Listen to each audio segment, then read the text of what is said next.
For the next couple of videos, we'll look at the crowdfunding contract and we'll write the code for the crowdfunding contract and actually deploy the crowdfunding contract too.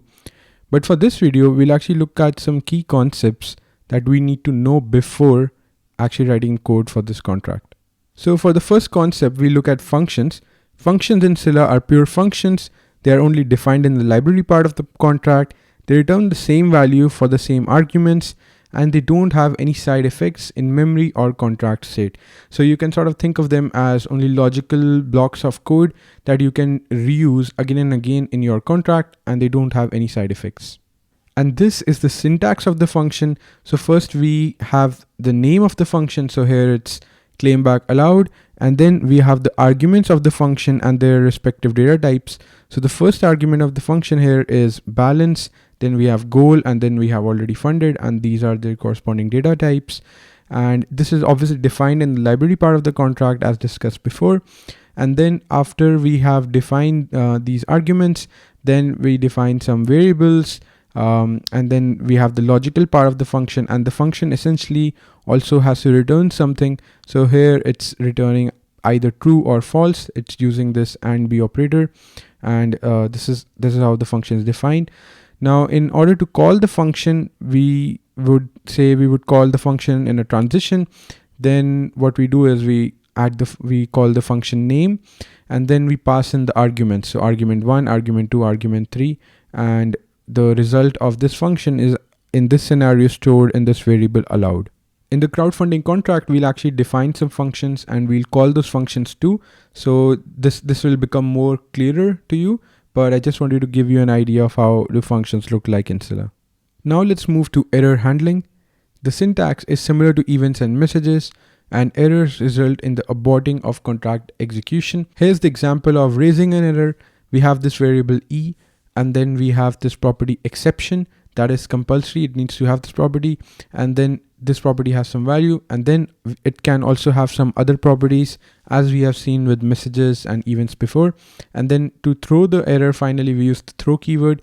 We pass in this object, so throw e, and then we have just raised an error. Now let's cover some basic data types again. So maps are essentially key value stores, and they can be nested. Essentially they are similar to what you might have seen with hash maps in some other programming languages. The keys can be of type string, integer, unsigned integer, byte string, and values can be of any type except functions. So we have, and this is an example of defining a map. So this is a mutable field that we are defining. So we use the field keyword, and then we have the name. So name here is backers, and this is actually what we'll use in our crowdfunding contract as well.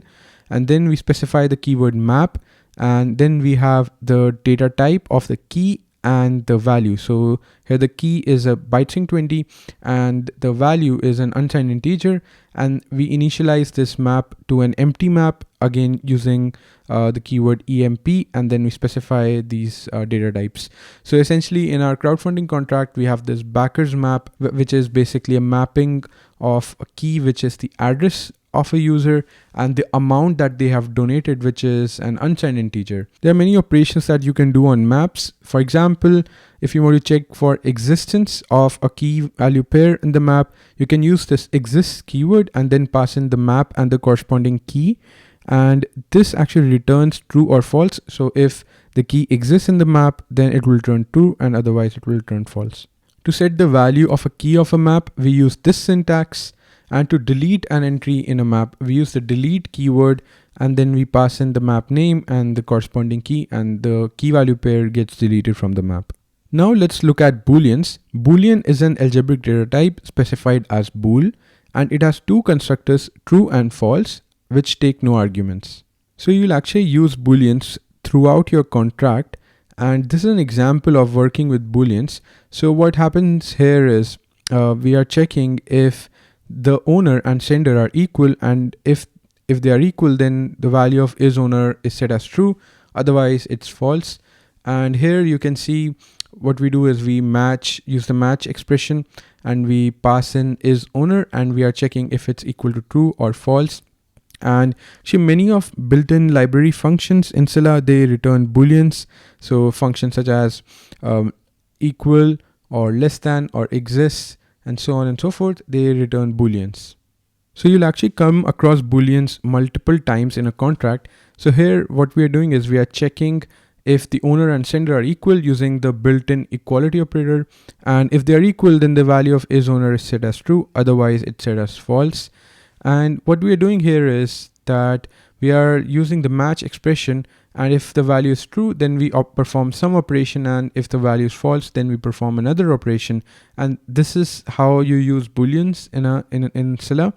And actually many built-in library functions, they return booleans, so such as equality operator, less than operator, exists, and so on and so forth. They all return booleans. Now let's look at options.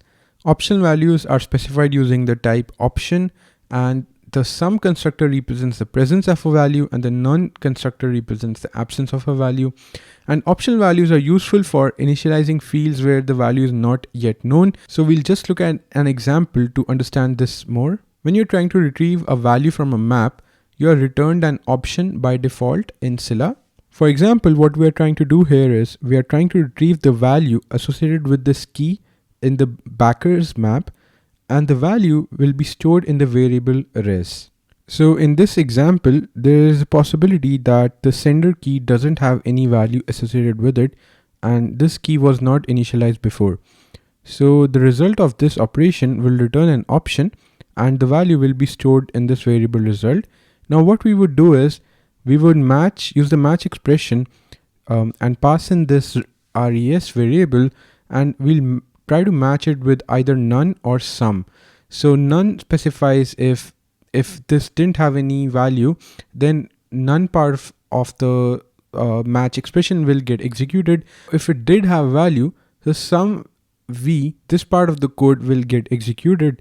And what this means is that the value of res variable is stored in this v variable, and this code, whatever will be present here, will get executed, and maybe we might use this variable v or we might not use it. So essentially this allows us to handle this case when either a value is present or not present very elegantly, and you can use these options in your own functions as well when you're returning values. Now let's talk about lists, which are usually used multiple times in a contract. They're defined as list T, and they have two constructors, nil and cons.